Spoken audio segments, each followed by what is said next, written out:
paz do Senhor, pessoal, a paz do Senhor, meus amigos, irmãos, que está comigo aqui sempre, neste meio de comunicação abençoado, aqui na página do Face, do evangelista Wellington Ramos, esse que vos fala. Vos desejo a todos a paz do Senhor Jesus Cristo, convidando-lhes mais uma vez, mais uma quarta-feira, para que possamos ser instruídos, orientados pela palavra de Deus, a palavra que nos dá o entendimento, a palavra que nos faz sábio, a palavra que liberta, a palavra que ilumina o nosso entendimento e a palavra que nos dá o conhecimento para a salvação que é pela fé em Jesus Cristo. Então, nesta noite, eu já quero saudar a todos os amigos do Face, os irmãos que acompanham as instruções da palavra de Deus, com a gloriosa paz do Senhor Jesus Cristo em vossas almas, no vosso entendimento, para descansarem no Senhor com confiança. Essa é a paz que o Senhor nos dá em meio a este mundo de tribulações. Vamos colocar no plural, não é? Não no singular, porque são muitas. Então essa é a paz que o nosso Senhor Jesus Cristo nos dá diante deste mundo de tribulações. São vários problemas, dificuldades que perturbam a nossa alma, mas que nesta noite a paz do Senhor Jesus, que nos dá entendimento, que nos dá segurança, que nos dá confiança, que nos dá esperança desse Deus glorioso, protetor, guardador, ajudador, que está nos guardando e nos protegendo. Nele, confiando e tendo paciência, perseverando na oração, tendo paciência nas tribulações e se alegrando, meus irmãos, se alegrando na esperança, a esperança de que um dia tudo aqui vai findar, a esperança de que um dia o choro vai cessar,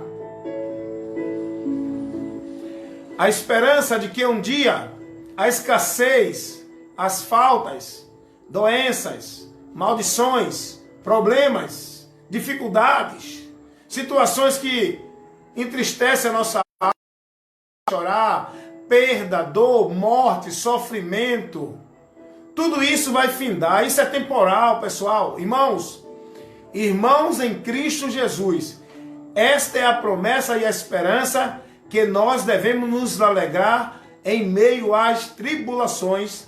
O apóstolo Paulo chega a dizer que o que a gente passa aqui é uma leve e momentânea tribulação. Leve porque não se compara ao que estamos para receber. Momentânea porque é só um momento isso aqui, nada aqui é para sempre.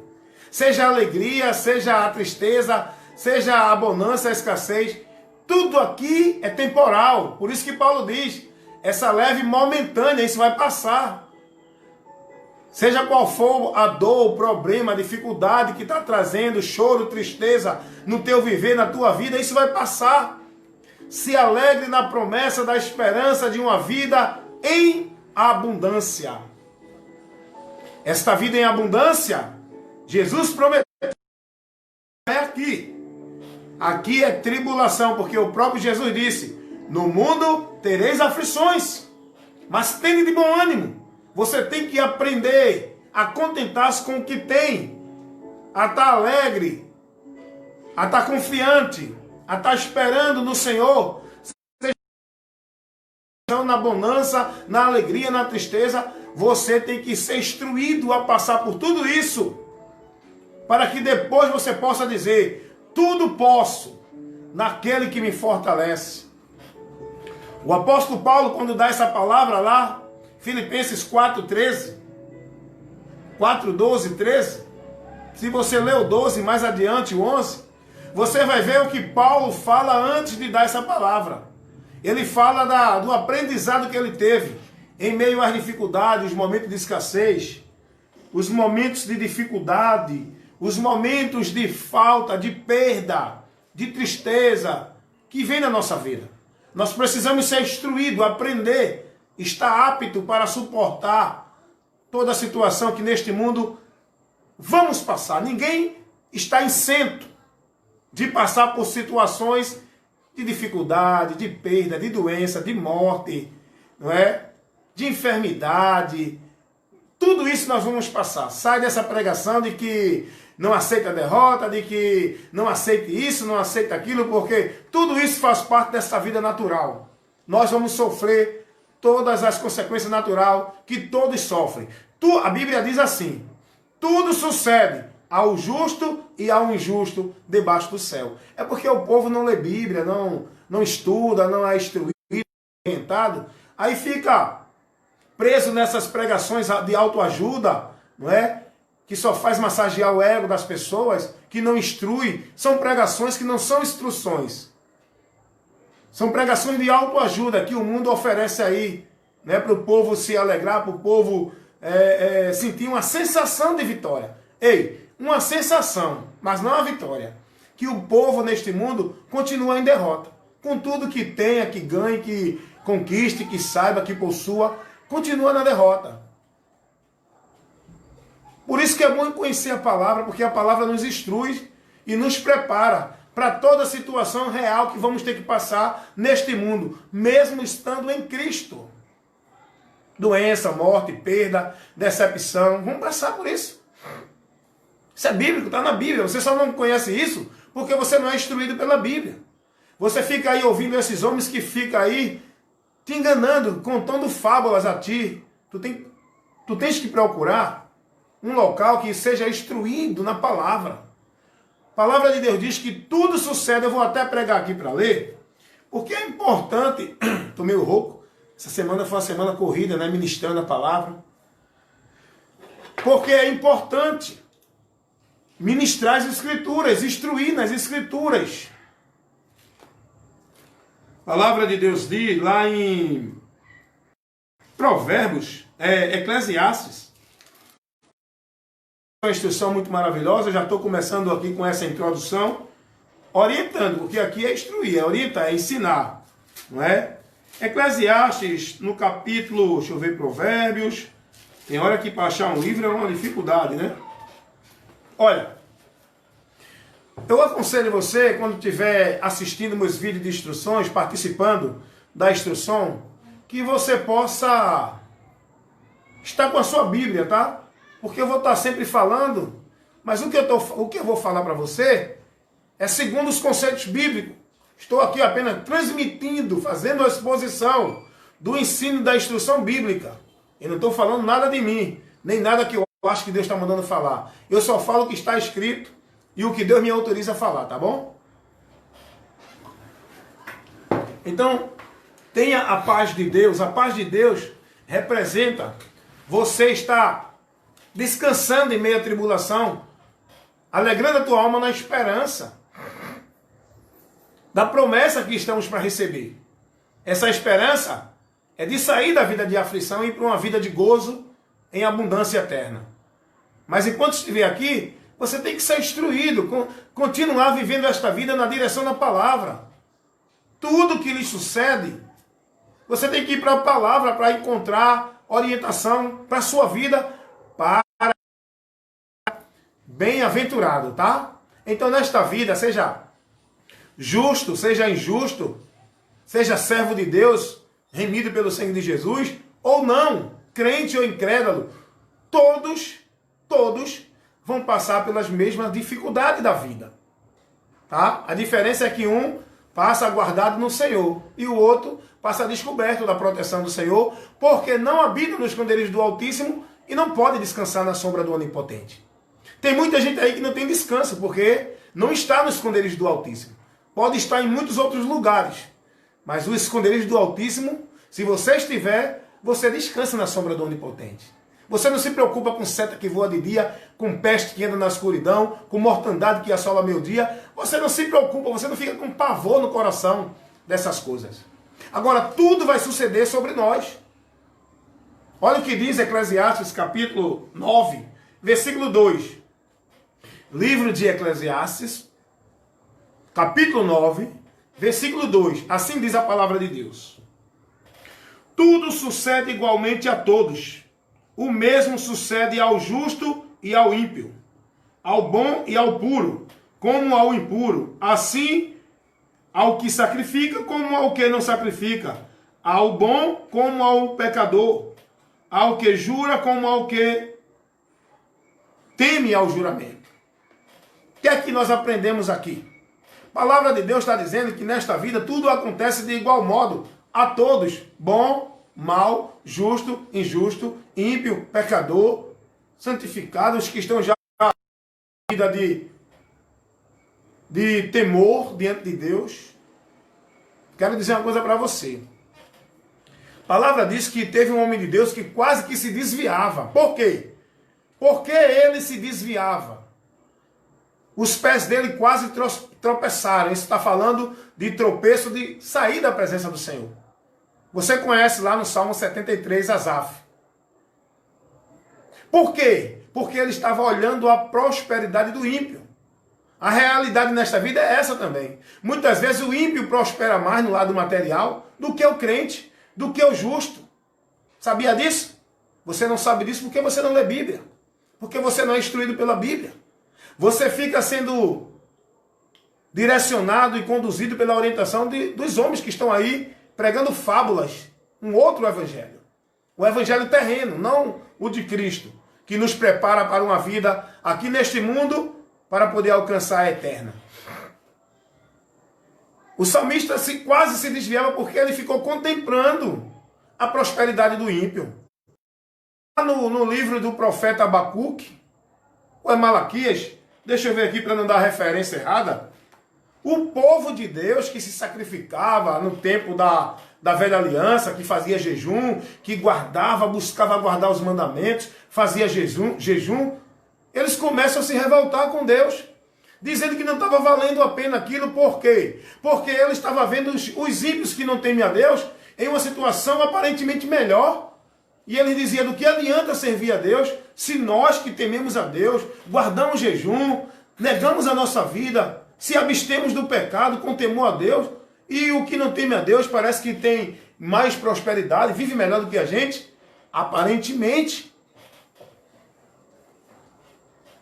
Não baseie a sua vida com Deus através de prosperidade financeira, porque você vai cair em laço. Tem muita gente aí que tem prosperidade em abundância financeira, mas está em maldição, distante de Deus, com a vida condenada, correndo o risco de morrer a qualquer momento e ir para o inferno. Não tem paz, é perturbado e é uma vida totalmente avarenta, porque a visão dele é matéria. A vida de qualquer não consiste na abundância do que possui. Jesus ensinou isso. Escute o que diz aqui no profeta Abacuque. Abacuque. Não, Malaquias, perdão. Eu vou ler para você. Profeta Malaquias, capítulo 3, versículo 13. Deus, através do profeta, está corrigindo o povo, dando uma advertência ao povo. Olha o que diz a palavra de Deus. Estou lendo Malaquias, Velho Testamento, capítulo 4, capítulo 3, versículo 13, em diante. Olha o que diz. Escuta. As vossas palavras foram agressivas para mim, diz o Senhor. Isso aqui é Deus falando através do profeta Malaquias. Diz o Senhor. Mas vocês dizem, o que temos falado contra ti? Eles questionam a Deus, achando que Deus é que está errado, entendendo errado. Olha para aí, gente. Hoje não é mesmo assim? Hoje é assim. Aí, versículo 14, olha o que acontece aqui. O povo diz assim, Deus orientando o que eles estavam dizendo. Vós dizeis, inútil é servir a Deus. De que nos aproveita termos cuidado em guardar os seus preceitos e andar em luto diante do Senhor dos Exércitos? Olha o que eles estavam dizendo aqui a Deus. Estamos servindo a ti em vão. Do que adianta guardar os teus preceitos e andar de luto, guardar, se abster, viver uma vida restrita do pecado, não praticando o pecado, uma vida santa. dentro da condução, da direção de Deus na palavra. Isso é vida santa. Eles estavam dizendo a Deus que era inútil se vissem isso aqui. Olha o que diz o versículo 15. Ora, pois, nós reportamos por bem-aventurado os soberbos, também os que cometem impiedade, se edificam. Sim, eles tentam ao Senhor e escapam. Eles estavam aqui olhando a recompensa material, a prosperidade material, a condição material, as conquistas material dos ímpios. E com isso ele estava dizendo que não valia a pena servir a Deus, porque eles estavam buscando a riqueza desse mundo. Eles não estavam com seu entendimento em servir a Deus pela vida que Deus tem a nos oferecer fora deste mundo, quando daqui partir. É o que acontece hoje. Muita gente é atribulada porque não conseguiu isso, não tem aquilo, está passando por dificuldade. Tem gente que amaldiçoa a sua vida porque está doente, diz até que Deus esqueceu, porque não conseguiu o objetivo dele, porque não conseguiu o que ele deseja, as conquistas materiais, as vitórias terrenas desse mundo.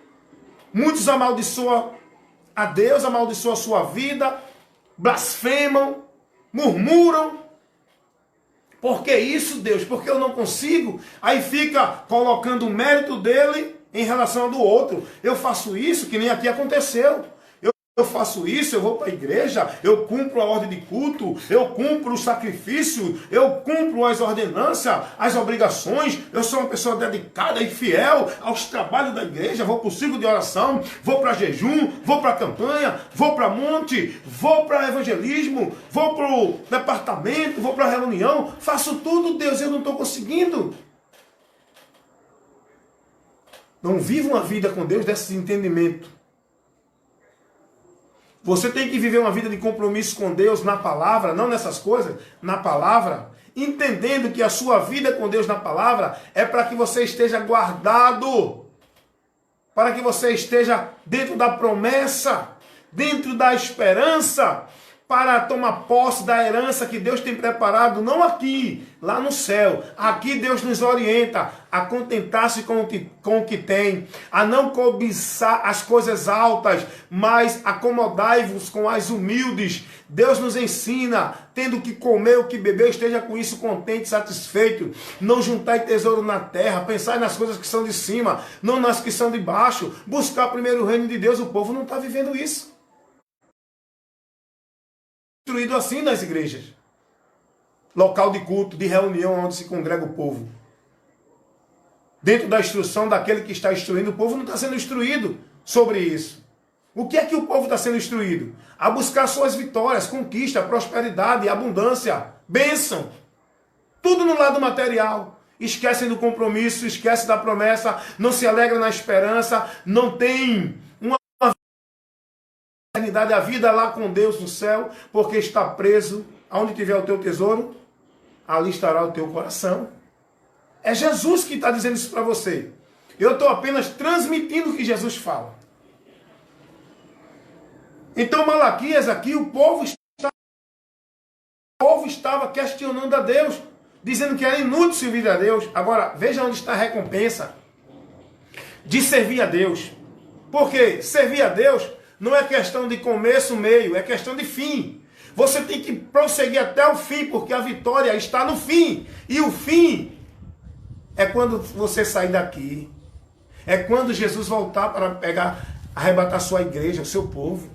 O fim é quando acabar o seu neste mundo e partir para a eternidade. É aí que você vai desfrutar da vitória que está reservada, dessa guardada, nessa esperança. É que você tem que estar firme, servindo ao Senhor, esforçando para você alcançar essa promessa. E não essas promessas daqui, porque aqui é tudo Deus concede a todos. É questão de trabalho, mérito do homem, esforço, oportunidades, as coisas aqui nesta vida. Esse negócio não, irmão, isso é uma coisa... me desculpe a sinceridade, que eu sou assim sincero. Eu não sou a verdade, mas eu prego a verdade. Dessa boca aqui, ó, desses lábios aqui, só sai a verdade. Eu posso errar, posso, mas eu me esforço a sair a verdade, a falar do que eu estou autorizado pela palavra. A autoridade que me dá é a palavra.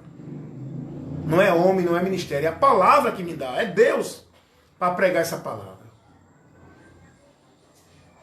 Deixa eu dizer uma coisa aqui. As pessoas estão vivendo um anátema, um evangelho maldito dentro de muitas igrejas.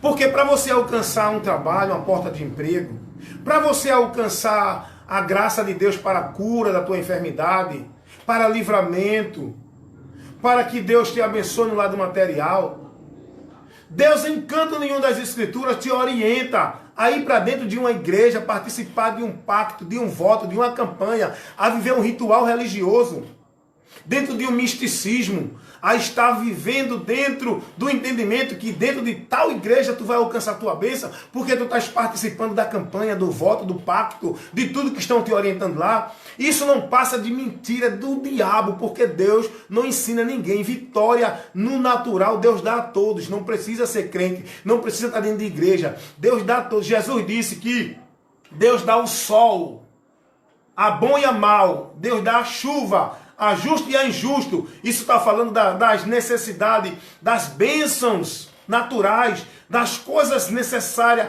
para a vida neste mundo. Deus, Ele dá a todos. Deus, Ele dá a todos. Não precisa estar dentro de igreja, não precisa fazer pacto, que isso aí não passa de charlatanismo, de comércio, de engano na fé do simples que não quer conhecer a verdade e prefere ser manipulado, negócio de homem, vivendo essas coisas vãs. E com isso o coração não está no alto, está aqui, ó.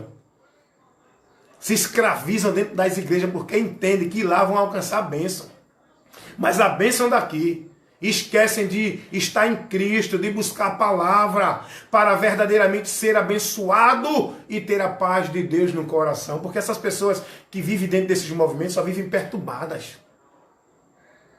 É porque lá na igreja eles não mostram. Na igreja mostra paz, amor, poder de Deus. Mas se tu tivesse conhecimento do dia a dia dessas pessoas, eu falo isso porque eu tenho um exemplo.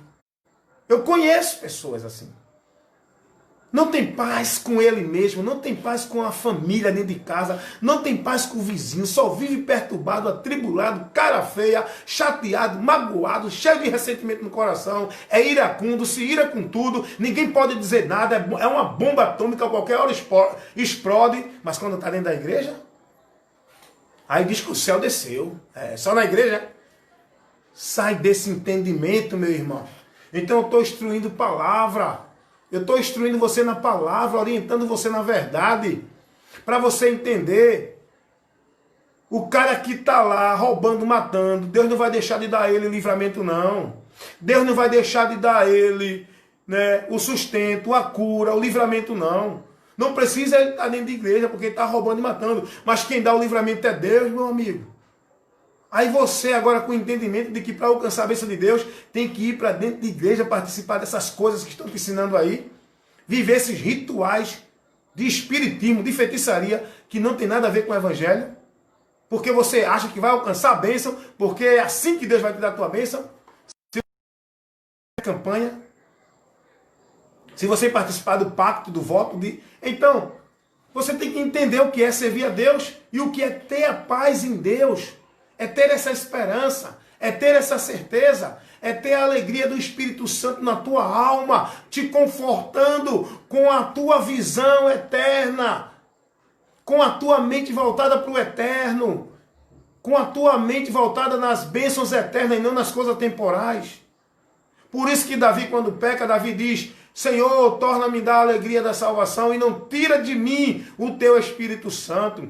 Tem muita gente que não tem mais alegria de salvação, nem salvação fala. Na mente não tem entendimento de nenhum contexto de salvação. Qual é a alegria do Espírito Santo? É estar dentro desses movimentos? Isso é um engano, viu? O Espírito Santo vai te dar alegria, não é para tu estar dentro desses movimentos, gritando, pulando e correndo para um lado e para o outro, não, rapaz.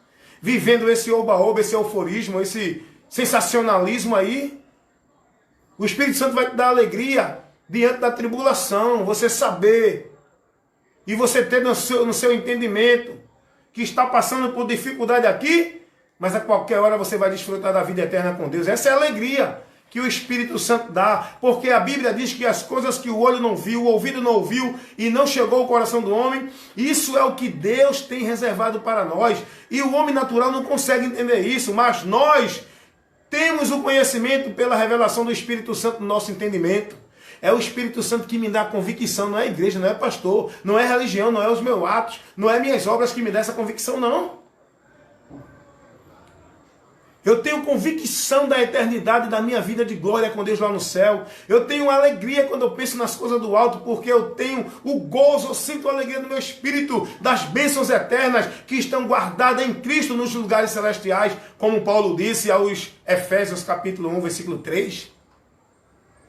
As bênçãos nos lugares celestiais em Cristo, graças a Deus que nos concedeu essas bênçãos. Eu tenho a visão dessas bênçãos, sabe por quê? Porque o Espírito Santo está em mim, Ele é quem me sela, Ele é quem te sela. Você tem que ter esse entendimento, você tem que ter essa mente. Só tem a mente de Cristo quem está conduzido pelo Espírito Santo de Deus, não é quem está dentro de nenhum local. E essa é a alegria, a gente não deve olhar, quem quiser prosperar, que prospere, ó. Eu não vou me preocupar se eu tenho só uma casa e o cara ali ganhou 3, 4, 5. Eu não vou me preocupar, nem vou ter inveja, e nem vou estar cobiçando o que os outros têm. Eu vou agradecer a Deus pelo que eu tenho. Eu vou agradecer a Deus pelo meu salário mínimo, 1.045. Eu vou agradecer a Deus por minha casa simples. Não tem cerâmica na parede, não tem mármore, não tem porcelanato, mas tem a paz de Deus habitando na minha vida, nesse lugarzinho humilde. É isso que eu devo me alegrar. Eu tenho esperança que aqui eu posso morar numa casa simples, posso ter falta, posso ter necessidade, posso padecer doença, enfermidade, posso ser humilhado, posso ter perda, posso morrer. Mas o que me alegra é saber que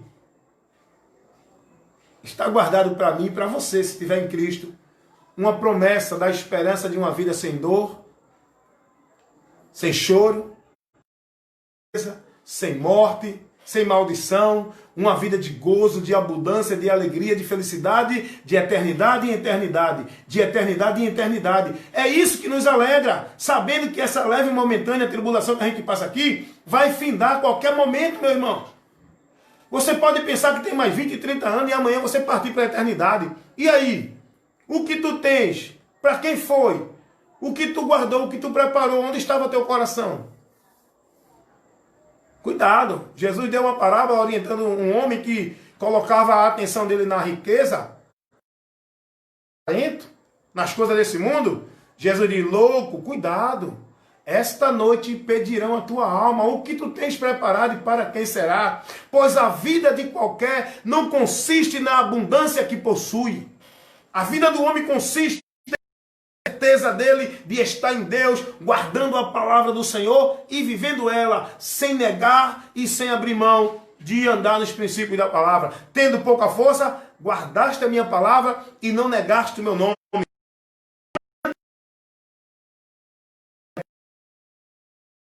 Todo aquele que guarda a palavra do Senhor e que está se alegrando nessa promessa que a palavra nos revela. A palavra, meu irmão. Agora veja o que diz aqui em Malaquias, onde eu estava aqui orientando você. Malaquias capítulo 3, versículo... Agora Deus vai dar uma resposta. No versículo 15, ele diz que era em vão servir a Deus. Não adiantava estar guardando uma vida de temor a Deus, se resguardando para Deus, se abstendo do pecado, porque os ímpios que não temem a Deus estavam vivendo melhor. Olha o que Deus diz a eles no versículo 16. Diz assim Deus: então aqueles que temem ao Senhor falam cada um com o seu companheiro. E o Senhor atenta e ouve, e há um memorial escrito diante dele, para os que temem ao Senhor e para os que se lembram do seu nome. Versículo 17. E eles serão meus, diz o Senhor dos exércitos. Naquele dia farei naquele dia que farei, serão para mim particularidade, tesouro, poupar ao seu filho que o serve. Então vereis outra vez a diferença do que serve e do que não serve, entre o justo e o ímpio. Deus está dizendo que aqueles que estão servindo a Ele, vai ser mostrada a diferença. Aqueles que estão servindo a Ele, mesmo que não tenha prosperidade nenhuma nesta vida, o Senhor toma esses para si, como um tesouro particular, o qual Deus vai poupar. Poupar de quê? Do seu juízo, porque estão se dedicando a servir e a estar na vontade do Senhor, mesmo com a sua dificuldade, com a sua escassez, com as suas tristezas, suas aflições e tribulações. Estão perseverando no Senhor, não estão renunciando à fé, ainda que sejam ameaçados de mortes, ainda que venham morrer, porque o Senhor Jesus diz, ser fiel até... O que é que você entende daí, quando Jesus diz à igreja de Esmirna, ser fiel até a morte, os crentes que estavam lá? O que é que você tira daí? Jesus estava dizendo que tem que ser fiel até a morte. Por quê? Porque muitos cristãos vão morrer, como tem morrido, como morreu lá atrás, vai morrer agora no presente. Está pensando que ser cristão é ser o super crente? É brindado de chumbo? É o Superman que nada... Não, meu irmão. Ser cristão é ter uma vida de fé em Deus, sabendo de que aqui pode padecer o que for, pode ser humilhado, pode sofrer, mas ser cristão é ter a fé em Cristo e saber que a minha vida na eternidade é garantida por Cristo, uma vida de gozo, de paz, de abundância, não aqui. Aqui eu tenho que ter consciência que eu vou passar por todas as dificuldades, isso é dentro da permissão de Deus. Porque aqui, com toda a luta que eu passar, mas eu estou guardada no Senhor, Ele me conforta, Ele me consola, Ele me fortalece, Ele me renova o vigor, Ele me dá força para suportar e caminhar. Mas eu vou ter que passar. Nós vamos ter que passar. Aí alguém fica com essa pregação de super crente, vem agora ser crente, entregue sua vida a Jesus, que todos os seus problemas vão acabar e você agora vai tomar posse da vitória, é só bênção, bênção, vitória, vitória. Quem disse? Você tem que entender o que é a vitória, meu irmão. Você tem que entender o que é a vitória em Cristo. O próprio Jesus foi morto, foi esbofeteado, foi perseguido, foi expulso, foi escarnecido, foi zombado, foi traído. Isso é vitória? Aos olhos humanos, isso é vitória? Você tem que buscar esperar o final. A recompensa para o justo está no final. O ímpio até triunfam. O ímpio até se alegram aqui. Mas Jesus diz lá em João capítulo 16, versículo 20. O mundo vai se alegrar e vocês vão chorar, mas a alegria do mundo se converterá em tristeza. E a vossa tristeza se converterá em alegria. Porque enquanto o mundo se alegra aqui no pecado, nós estamos padecendo, estamos vivendo uma vida de aflição, se negando, estamos vivendo uma vida no aperto, no estreito, suportando, sucumbindo à nossa vontade para não pecar contra Deus. Mas no final vamos ter o gozo eterno, a alegria que nunca mais findará. Enquanto o ímpio no final vai sofrer o desprezo, a vergonha e a tristeza eterna, como está escrito lá em Daniel 12, 1 e 2. Gente, vamos entender o que é ser cristão, estar aguardando a esperança, com fé em Deus e se alegrando no Senhor. Deus está dizendo a esse povo aqui em Malaquias, que estava questionando a Deus, que os ímpios tinham prosperidade e eles não. Então sai desse entendimento da prosperidade, vai servir a Deus com o coração voltado para a vida eterna e não para uma vida aqui. A vida aqui que você tem que entender, que tem que viver, é uma vida de aflição, é uma vida de estreito, é uma vida de renúncia, é uma vida se abstendo, se despojando de tudo que o mundo oferece, da alegria, dos conceitos, do entendimento, da satisfação, mas vivendo uma vida pautada, prudentemente, conduzida na palavra. Isso é que é estreito. Agora, no final desse caminho estreito, como Jesus disse, encontrarás a vida eterna, a bonância, a alegria, aleluias. A promessa vai se cumprir, meu irmão. Ser fiel até a morte, persevera até o fim. Vigia para não apostatar da fé. Vigia para não ser levado pelo evangelho anátema. Um evangelho terreno que esses que vivem esse evangelho, que pregam esse evangelho, são inimigos da cruz de Cristo, porque o sacrifício de Cristo não foi para ninguém viver aqui na terra, vivendo e aguardando vitória aqui na terra, não. O sacrifício de Cristo foi para você entender a vitória que Deus te deu para a eternidade, contra o pecado, a morte e o inferno, meu irmão. Mas graças a Deus que nos dá a vitória por nosso Senhor Jesus Cristo. 1 Coríntios 15, 57, Paulo diz, essa vitória sobre o pecado. Aonde está a morte, o teu agrilhão? Aonde está o pecado, a tua força? Porque a força do pecado é a morte. Mas Jesus venceu a morte e o pecado para nos livrar dessa força que nos aprisionava e nos colocava temor. Mas somos mais que vencedores em Cristo Jesus, porque nem mais o pecado e nem a morte pode ter vitória sobre nossa vida. Amém, meus irmãos? Amém, meus irmãos? Amém? Evangelista Wellington Ramos, compromisso em pregar a verdade que liberta, o Evangelho de Cristo, a lâmpada e a luz para iluminar o teu entendimento, para que você conheça a verdade e seja liberto. Oh, glória! Amém? Que instrução maravilhosa já de início, né? Vamos aqui ouvir.